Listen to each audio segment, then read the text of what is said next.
Mayroon kaming papaya sa bahay na itinanim ng Panginoon. At ito'y aming inalagaan, dinidiligan, nililinisan, hanggang sa magbunga. At nang magbunga, aba naman, ang lalaki ng mga bunga. Mababa pa lamang, maliit na puno, malalaki na yung bunga. At kumalat ang balita sa aming lugar dyan. Lahat ng tao napapatingin, lahat ng tao gustong kumuha. Kaya sabi ko, ayaw namin na kami ang kakain ng malalaking bungang papaya. Kaya sabi namin sa kapitbahay, Rick, ikaw na bahala. Pamigay mo na yung mga bunga na yan kung sino may gusto. So halos araw-araw may humihingi, kalat na kalat. Lalo na kung nung maghinugan at pataas ng pataas, nung maghinugan, lalong napabalita na gustong-gusto ng papaya, mayroong umaakyat, ayaw ko kung nagpapaalam, basta sige lang. Hanggang sa mayroong talagang gusto na kahit na hindi hinog, gustong panggulay. At maraming taong nakikinabang. Pero sa aming sarili, hindi kami kumain, kundi pinamigay namin ang bunga na ito. Now, ating paksa ngayong umaga, mga kapatid, ay may kaugnayan din sa bunga. At ito ay ang bunga ng Espiritu. Napakasarap po damhin na marami ang nakikinabang sa bunga ng papaya sa bahay namin at ito'y may kalintulad din sa ating pag-aaral, ang ating series. Na napakasarap ding isipin na ang ating bunga, ang bunga ng Espiritu ay mabantog sa lahat ng lugar at marami ang hahanga, marami ang talagang maliliwanagan dahil nakikita sa ating buhay. At ito ang ating paksa ngayong umaga. Buksan natin ang ating mga Biblia sa Galatians chapter 5 verse 22 to 23.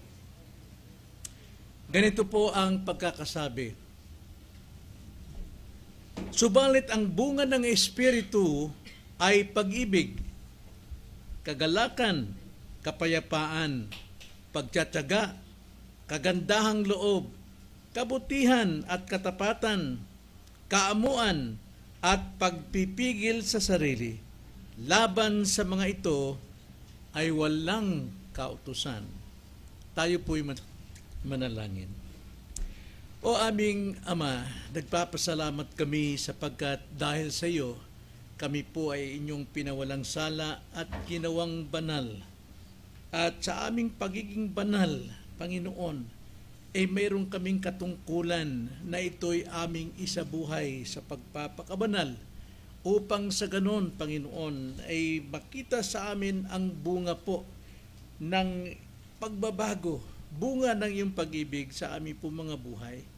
Ngayong umaga, Lord, kausapin niyo kaming muli, turuan, patibayin, palakasin, upang sa ganon, mahiyag po ang iyo pong buhay kadakilaan sa aming pong mga buhay. Ito ang aming dalangin sa pangalan ng Panginoong Hesus. Amen.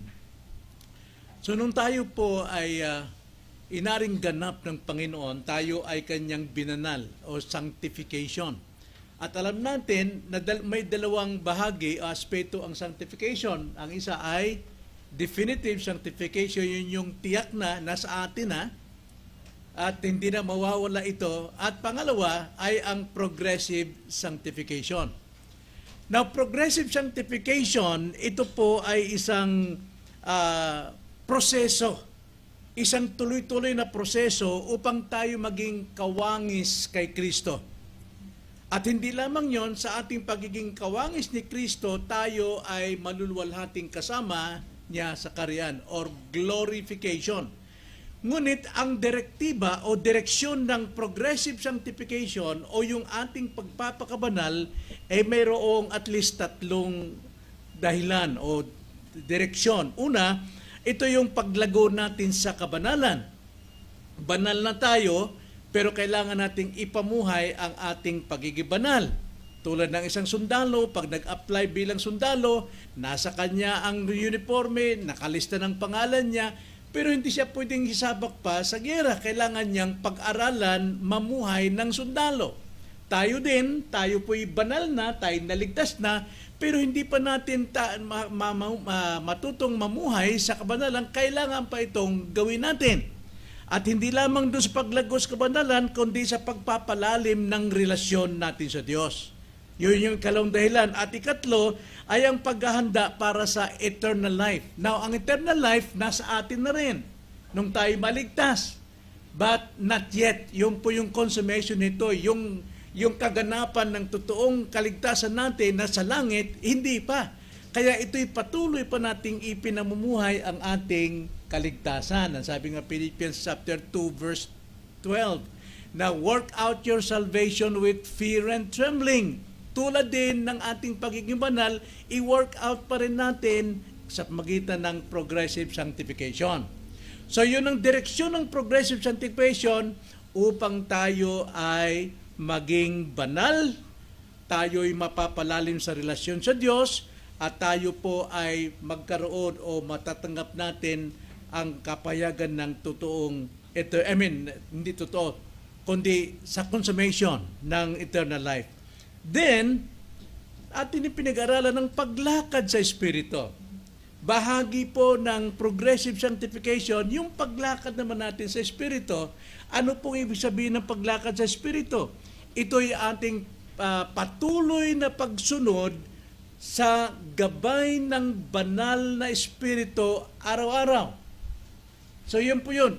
Yun po yung walking in the Spirit. Tayo po'y patuloy na nagpapasakop sa kalooban ng Diyos o sa Espiritu araw-araw. Ito naman ay ang hindi pagsunod sa pita ng laman. Dahil mayroon pa tayong remaining sin, yun yung pita, no? Yung laman natin, yung pita ng yung kasalanan. Hindi tayo susunod sa pita ng laman, kundi tayo susunod sa gabay ng banal na Espiritu, nang sa ganon, lumago o lumabas ang ating bunga sa Espiritu.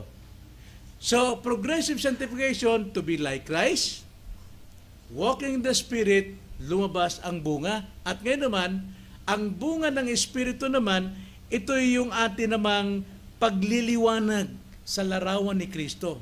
Nakikita sa atin ang larawan ni Kristo araw-araw kung ang ating pong bunga ay nahahayag din sa araw-araw. So nagliliwanag yung ating pagkabagong tao.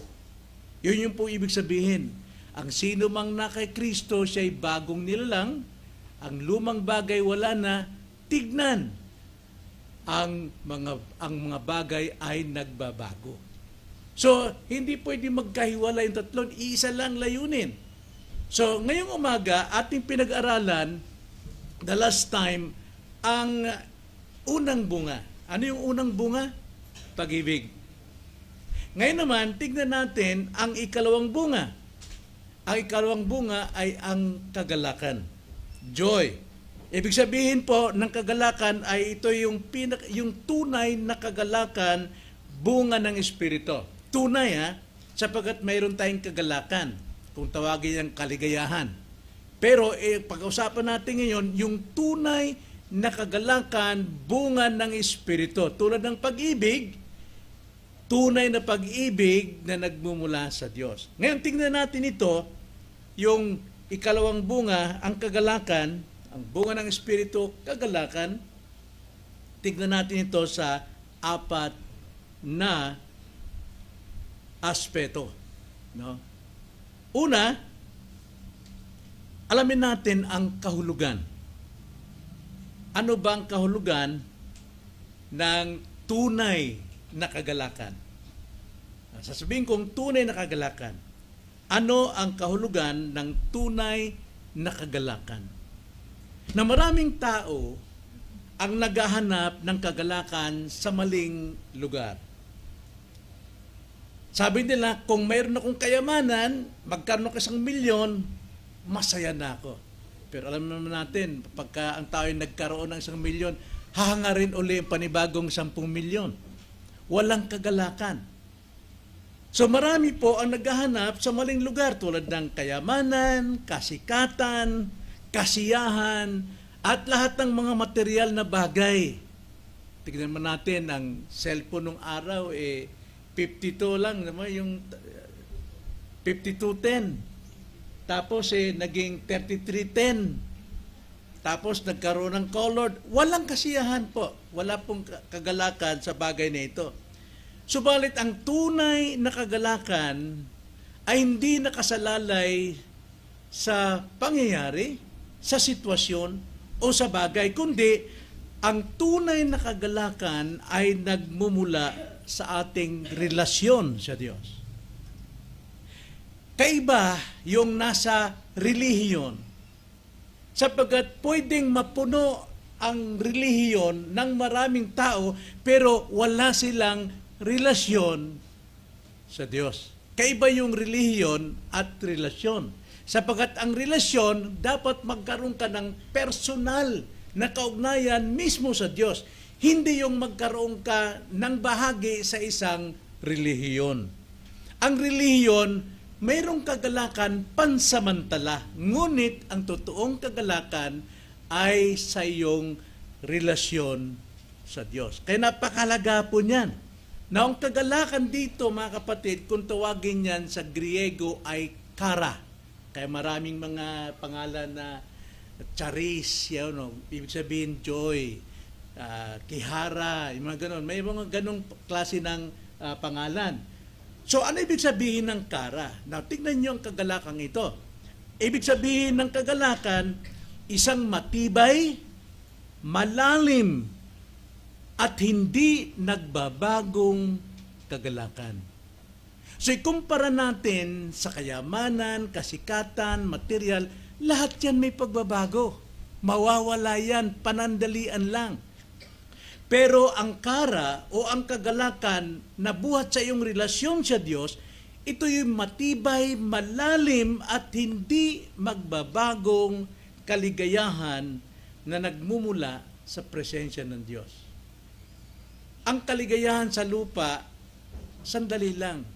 Tatawa ka ngayon, mamaya iiyak ka.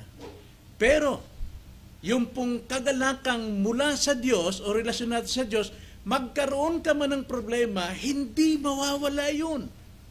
Mananatili pa rin yun. Kaya ang Kristiyano, sa mga unang panahon, pinupugutan ng ulo, umaawit pa, may kagalakan para sila sa Diyos. Dahil ang kanilang kagalakan ay nakaugat sa Diyos, nakaugat sa kanilang relasyon. Ngayon po, ang kagalakan mo nakaugat sa material, nakaugat sa pera, kapag nabawasan 1,000 mo, mga kapatid, wala ka ng kagalakan. Bawas na eh. Pero, mabawasan ka man ng katawan o lakas dahil mayroon kang taglay na kagalakang malalim, matibay, hindi nagbabago, hindi nababawasan. Tulad ng Diyos kailanman ay hindi nagbabago. Ang kagalakan natin sa mundong ito ay tulad sa isang bata. Ang isang bata, pag binigyan mo ng pagkain yan, lulundag yan. Sisigaw yan, aawit yan, ipagyayabang niya ang kanyang laruan sa mga kaibigan. Pero kapag nawala, mga kapatid, lahat ng kalungkutan nasa kanya na. Ngunit ang kagalakan ng isang Kristiyano na mayroong relasyon sa Diyos, mawalan ka man ng bagay, mawalan ka man ng minamahal mo, mga bagay na yan, nananatili pa rin ang kagalakan. Yan yung kagalakan ng Diyos na nasa atin. Kailangan natin itong ipamuhay. Kailangan natin itong damhin. Huwag tayong magdepende sa mga nawawalang kagalakan. Kailangan doon tayo manghawak sa kagalakang taglay natin dahil sa ating relasyon sa Panginoon. Kaya ang kagalakan mo ba saan nakabatay ngayon? Saan ka nasasanay ng kagalakan mo? Kagalakan mo na kahit na wala ka sa araw ng Sunday, basta't magalak kang may nasa barkada, pasyal dito, pasyal doon ba nakadepende, mga kapatid? Na kapag yan ay nawala sa iyo, mawawala sa atin yung barkada, yung ano pa mang ginagawa natin, marahil tayo magkasakit, marahil tayo ay nadisgrasya. wala na yung kagalakan. Pagyamanin natin ang totoong kagalakan na ito po ay malalim, matibay at hindi nagbabago. Lagi tayong nagpapatibay sa ating relasyon sa Diyos. So yun po ibig sabihin ng tunay na kagalakan. Ikalawa, tignan natin, kilalanin natin ang mga katangian ng tunay na kagalakan. Mayroon po itong tatlo na katangian. Ang tunay na kagalakan, una, ito'y hindi nakabatay sa kalagayan. Ito hindi nababatay sa kalagayan, sa sitwasyon natin. Kaya tingnan niyo ang sabi sa Philippians chapter 4 verse 4. Si Pablo rito ay nakakulong. Pinaratangan siya na isang taong kriminal dahil sa kanyang pangangaral ng mabuting balita sa ikaliligtas, maging ng mga taong bumugbog sa kanya, halos patayin siya. Pero siya pa yung nag-uutos sa mga kapatiran na nalulungkot habang siya nakakulong. Ang sabi sa Galatia 4:4, maggalak kayong lagi sa Panginoon. Hindi sinasabing maggalak kayong palagi sa inyong kalagayan, sa inyong refrigerator, sa inyong sasakyan, sa inyong malaking pondo sa bangko. Ang sabi ni Pablo, maggalak kayong lagi sa Panginoon. Muli kong sasabihin, maggalak kayo. Now, ang sabi po dyan, yung lagi, mga kapatid, pag sabing maggalak lagi, hindi nakadepende sa anumang bagay. Hindi nakadepende sa anumang material, anumang sitwasyon, kundi sa lahat ng sitwasyon, kahit wala tayo, ay nandun yung lagi. Ibig sabihin, ang ating kagalakan sa Panginoon. Ang Panginoon is eternal. So ang ating kagalakan dapat nandun sa eternal. Sa ating eternal relationship with God. Hindi mawawala yung ating relasyon. Mapapahina ito, mapapabagsak ito, pero kailanman hindi mawawala ang ating relasyon. Kaya ang ating kagalakan nakadepende sa Panginoon. Tingnan mo si Pablo rito, nakakulong siya. Hindi niya alam kung makakalabas pa siya.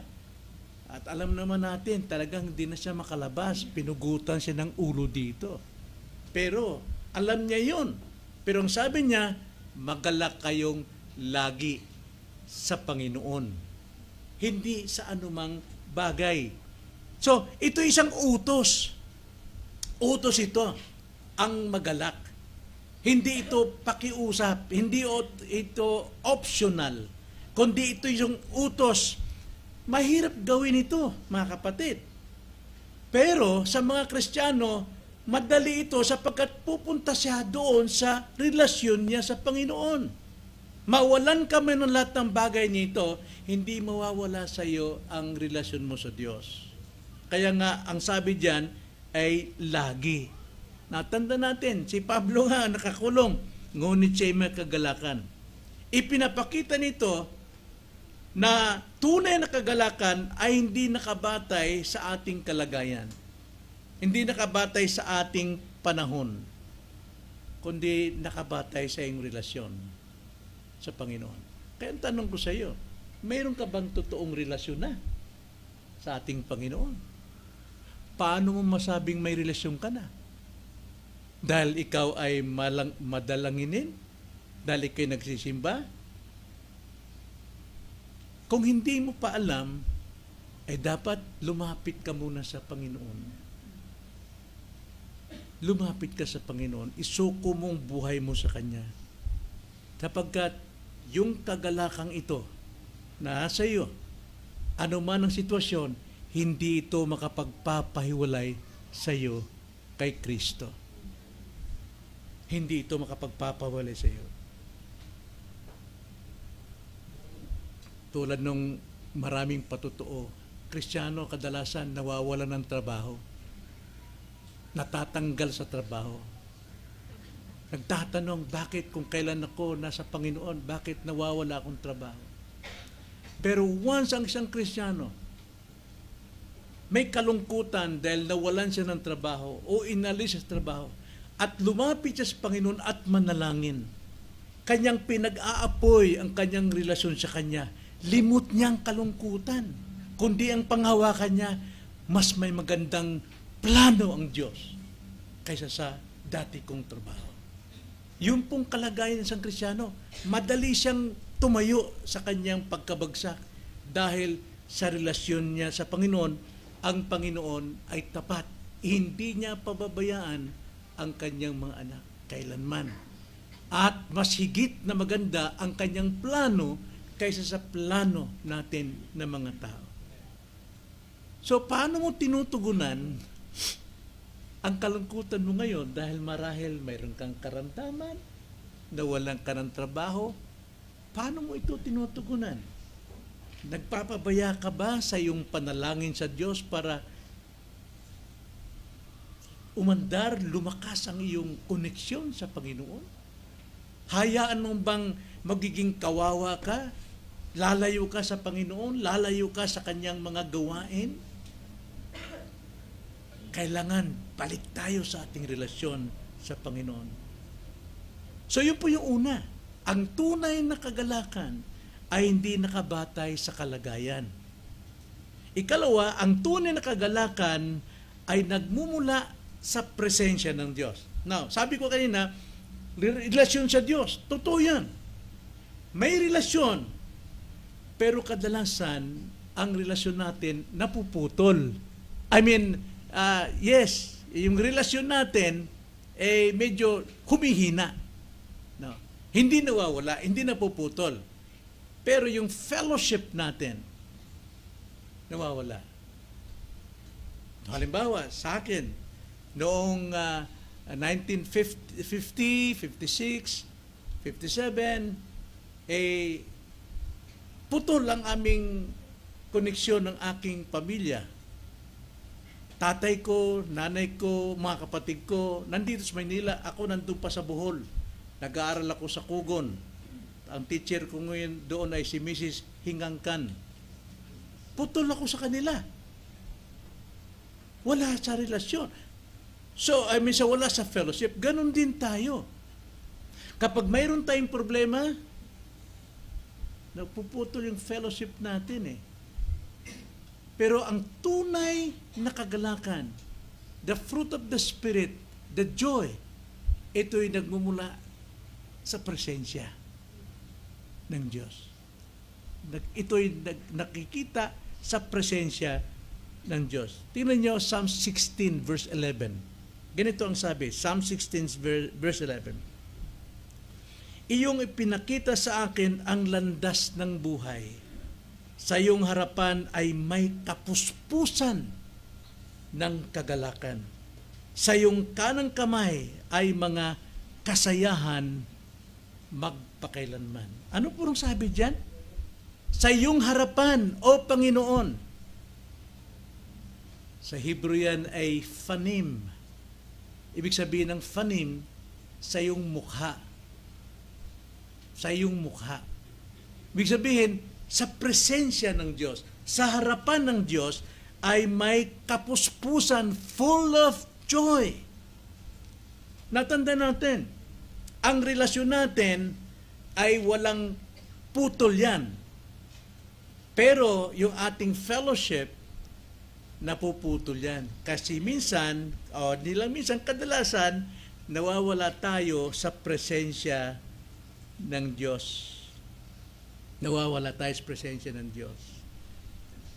So, ang tunay na kagalakan ay wala po sa mundo. Marami po kasing Kristiyano na nandun sa mundo, wala sa presensya ng Diyos. Tanong ko sa inyo, kailan tayo nakakalapit sa presensya ng Panginoon? Sinong sasagot? Kailan tayo nakakalapit at nakatitiyak na tayo nasa kanyang presensya? Na alam natin, God is omnipresent, sumasa lahat siya. Pero mayroon siyang special presence na kanyang hinahanap sa atin. Maliban sa Sunday, prayer meeting, pero anytime, maaari tayong lumapit sa kanyang presensya. Saan yun?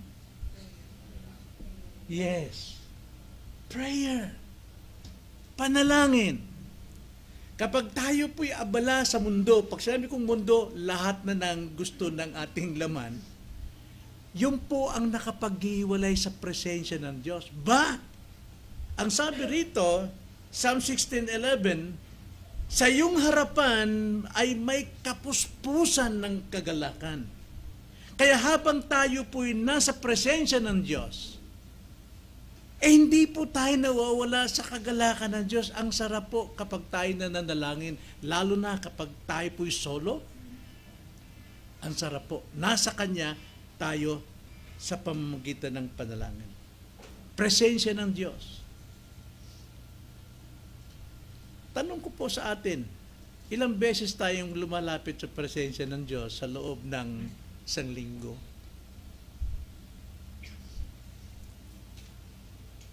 Kayo lang po makakasagot niyan.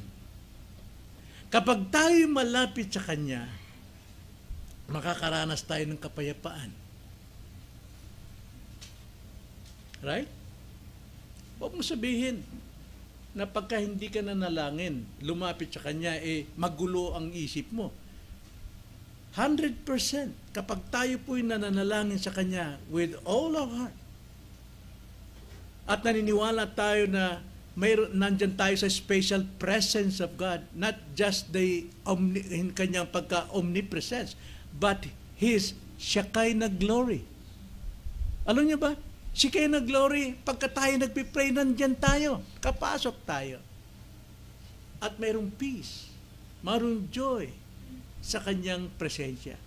At ito hindi kayang ibigay ng mundo. Hindi ito kayang ibigay ng mga laman. Hindi ito kayang ibigay ng trabaho. Hindi ito kayang ibigay ng pera, ng barkada. Presensya ng Diyos lamang.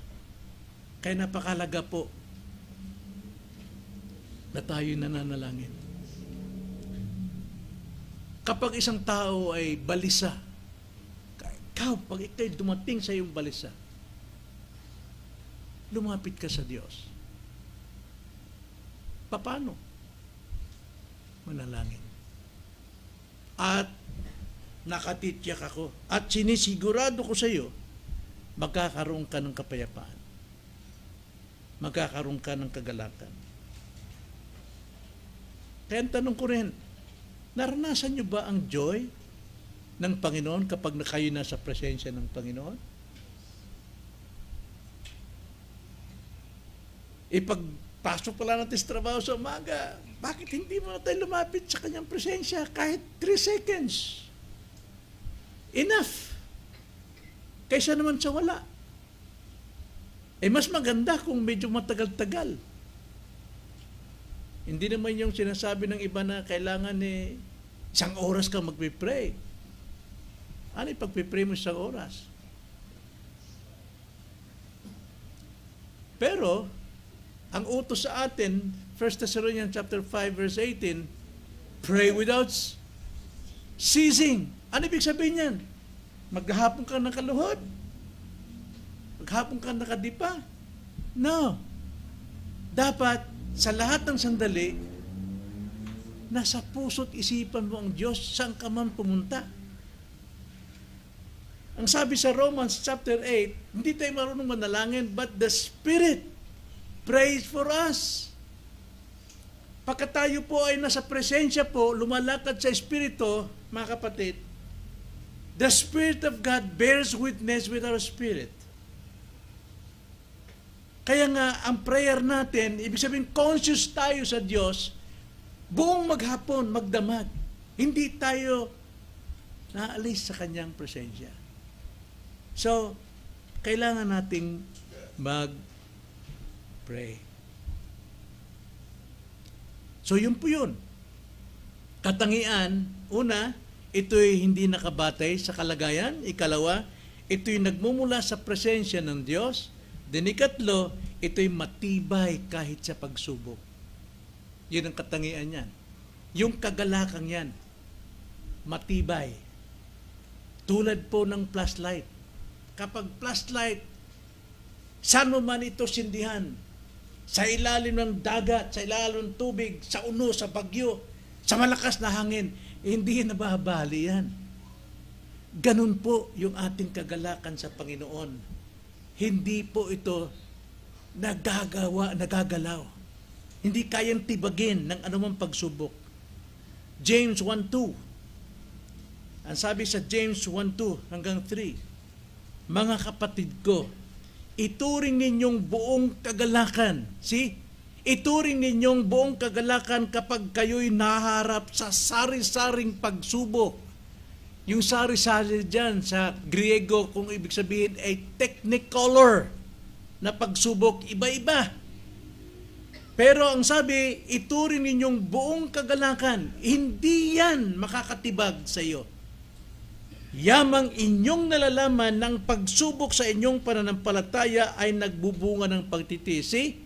Yung ating kagalakan, kahit na ito'y binabalaranda ng iba't ibang kulay na pagsubok, nagbubunga ito tungo sa ating pagtitiis. Kaya nga, kagalakan natin ay matatag pagdating po sa pagsubok. So isang taong may bunga ng Espiritu ay hindi nawawalan ng kagalakan anuman ang matitinding pagsubok dumating sa kanyang buhay. Ang pananampalataya sa Diyos ang nagbibigay sa atin ng kakayahang magalak kahit sa may hirap na sitwasyon. Kaya nga tumayo tayo mga kapatid, huwag tayong maawa, self-pity sa ating sarili, mag-worries kasi hindi makapagdaragdag ng buhay ang mga worries na yan. Sapagkat ang sabi nga, yamang nalalaman natin ang pagsubok ay nagbibigay ng lakas.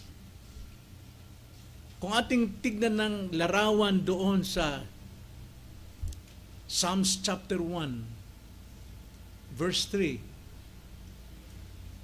una pinapakita sa verse 1 ang pagiging mapalad na tao na hindi siya tumatayo sa daan ng mga makasalanan. Hindi siya lumalakad sa mga counsel ng mga masama at hindi siya umuupo sa upuan ng mga manlilibak. Kundi ang kaligayahan niya ay nasa salita ng Diyos, sa presensya ng Panginoon. Matutulad siya sa isang punong itinanim.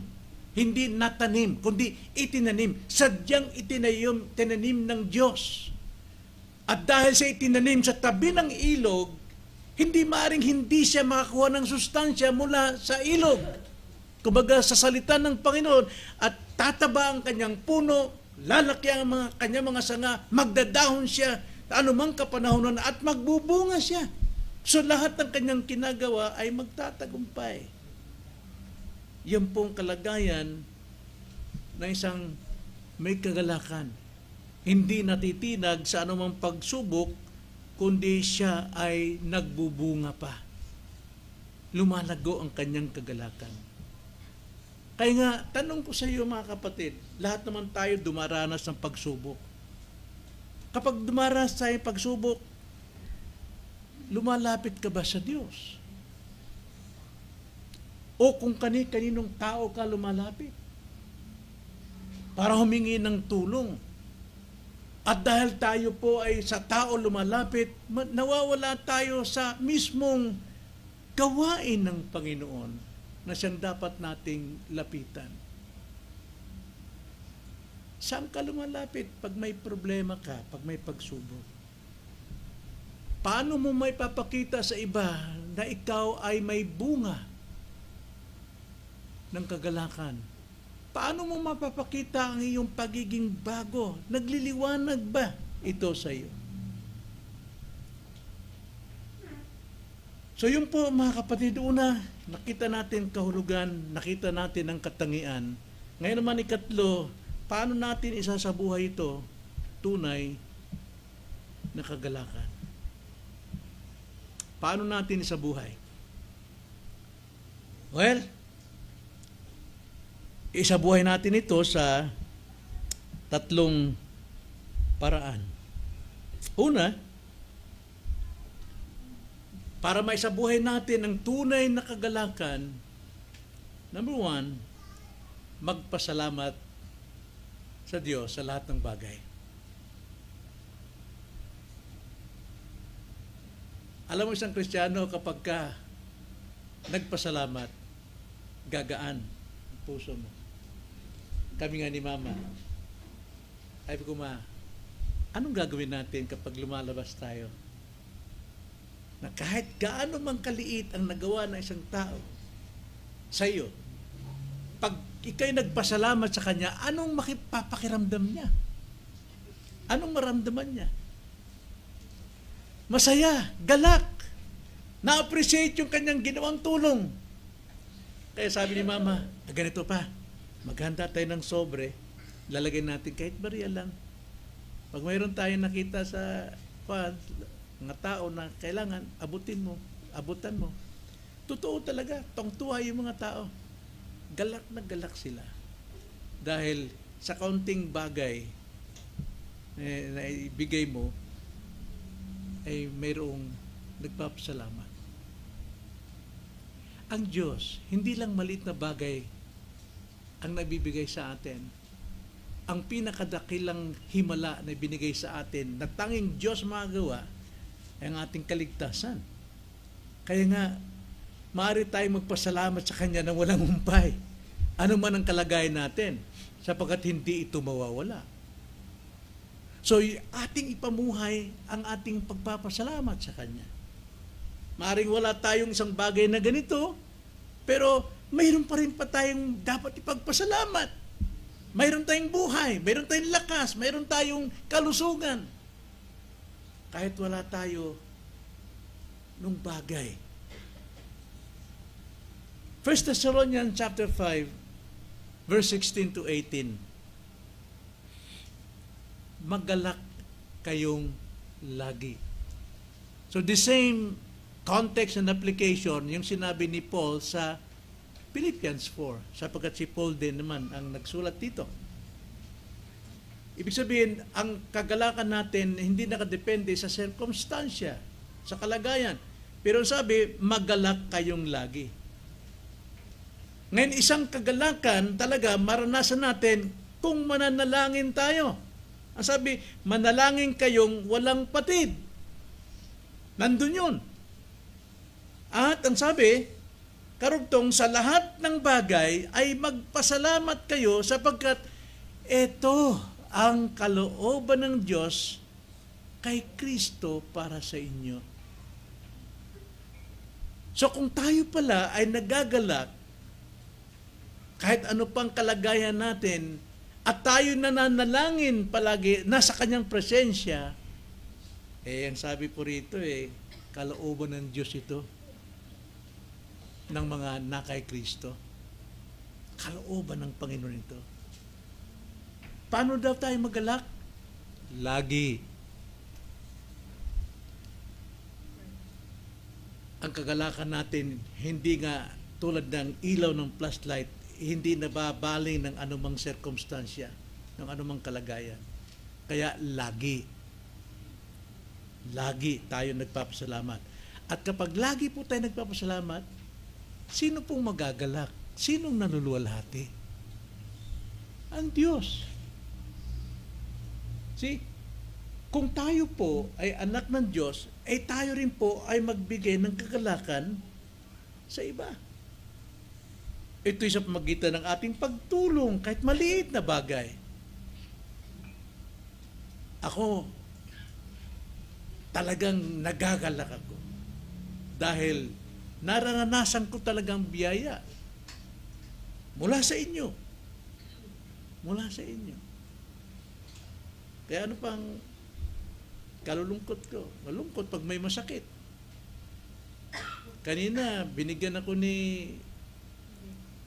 Brother David ng isang butol, isang butimol. Kasi humihingal ako. Aba, galak na galak ako. Biglang nawala. Yung bagay na nakapagbibigay ng kagalakan talaga, mga kapatid. So, paano tayo magalak lagi? Manalangin ng walang patid.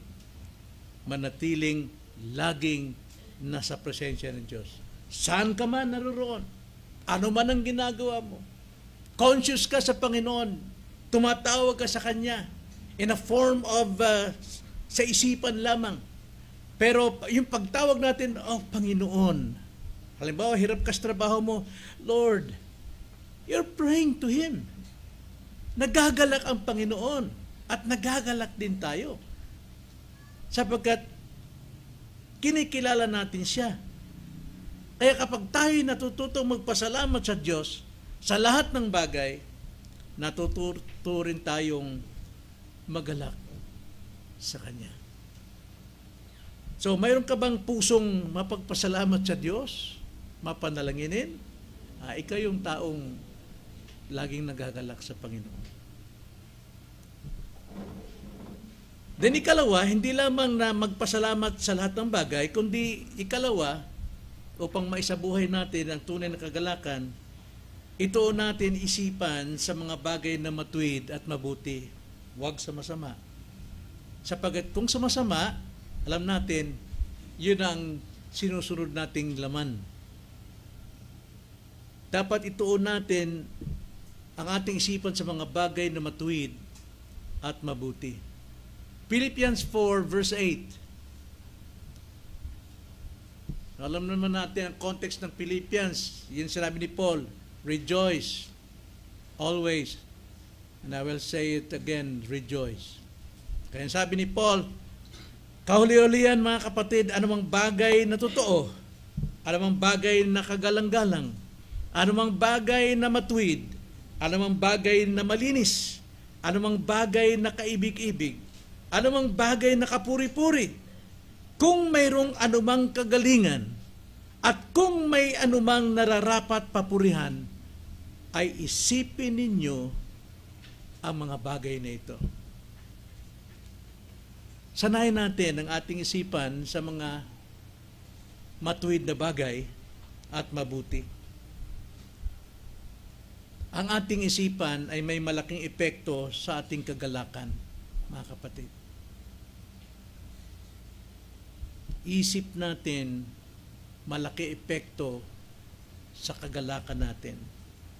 Kung palaging negatibo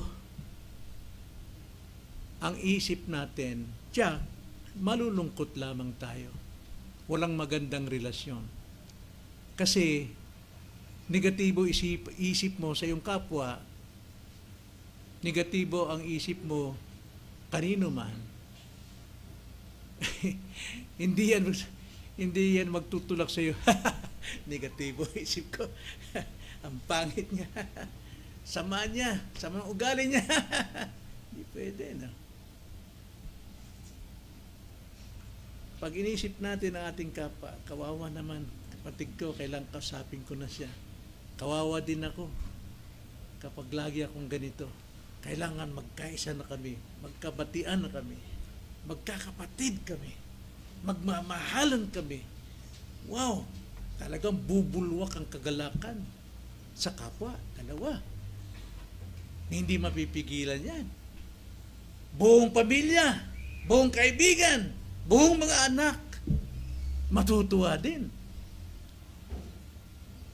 Kaya iwasan natin ang mga negatibong kaisipan sapagkat yan ay magtutulak sa iyo sa kalungkutan. So anong mas madalas mong iniisip ngayon, kapatid? Sino ang lagi mong iniisip na kinamumuhian mo? Bakit ayaw mong lumapit sa Kanya at magkigalak kayong dalawa?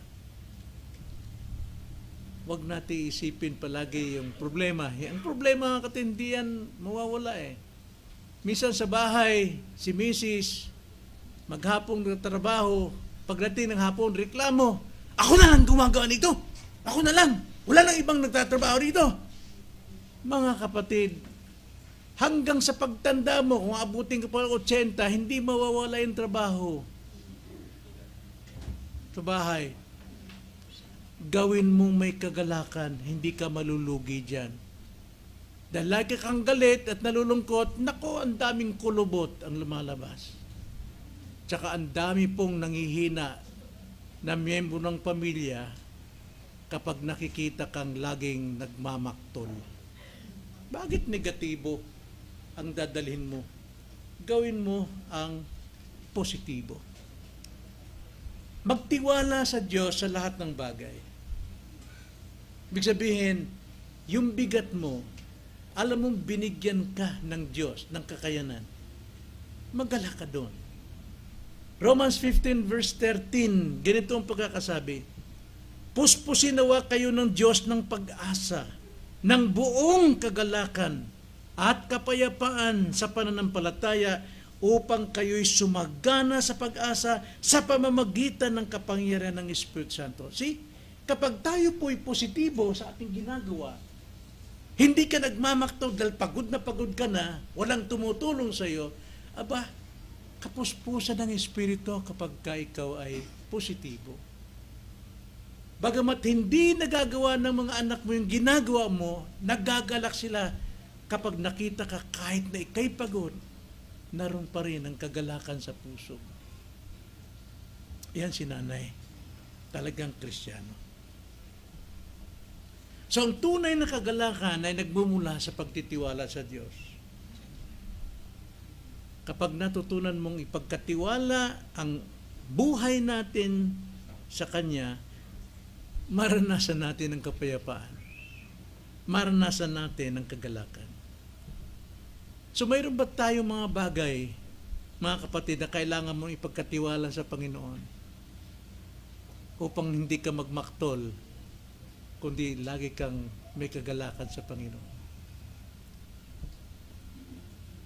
So sa ating pagtatapos, gusto ko lang ibalik ang buod ng ating napag-aralan. Una, ang kagalakan ay hindi nakabatay sa sitwasyon. Hindi nakabatay sa bagay. Hindi nakabatay sa material. Saan nakabatay? Sa ating relasyon sa Panginoon. Yun ang dapat nating dalhin palagi. Kahit anong bigat ng trabaho, kahit anong hirap ng pinasukang trabaho, kung lagi mong dala yung katiyakang ito na mayroon kang relasyon sa Panginoon, lagi kang nasa presensya niya. At magiging magaan ang iyong trabaho. So hindi nakabatay sa anumang bagay, sitwasyon. Ikalawa, ang tunay na kagalakan ay nagmumula saan? Sa presensya ng Diyos. Lagi tayong lumapit sa presensya ng Diyos. At alam natin, ibig sabihin nun, lagi tayong makipag-usap sa Kanya. Alam mo, habang tayo po ay nakikipag-usap, nasanay tayo makipag-usap sa Diyos, halos naririnig natin ang pintig ng puso ng Diyos. Meaning to say, ating nakikita kung ano yung kalooban niya sa buhay natin araw-araw. Then ikatlo, tunay na kagalakan ay nananatili kahit sa gitna ng mga pagsubok. Yun ang tandaan natin, mga kapatid. So mamuhay tayong may kagalakan na nagmumula sa Diyos, hindi sa anumang bagay, hindi sa anumang material. Huwag hayaang ang mga problema ang siyang makapagnanakaw ng ating kagalakan sa buhay. Patibayin ang ating pakikipagrelasyon sa Diyos sa magitan ng ating panalangin. Tayo manalangin, mga kapatid. Panginoon, salamat po sa iyong kagalakan. Tulungan mo kami at tulungan mo akong manatili sa iyong presensya upang makapamuhay na may tunay na kagalakan. At kung kayo po ay nangungusap kanino man sa amin na wala pang tamang relasyon sa inyo, nawa hangarin niya na magkaroon ng kailanmay hindi napuputol ng kagalakan. Ito'y sa pamagitan ng pakikipagrelasyon sa inyo, na siya'y maging anak ninyo.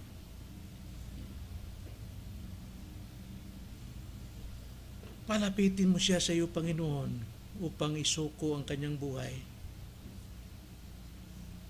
at kamtin ng kaligtasang sa iyo lamang magmumula at hindi sa aming mga iba't ibang paniniwala.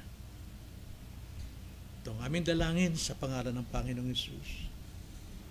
Amen.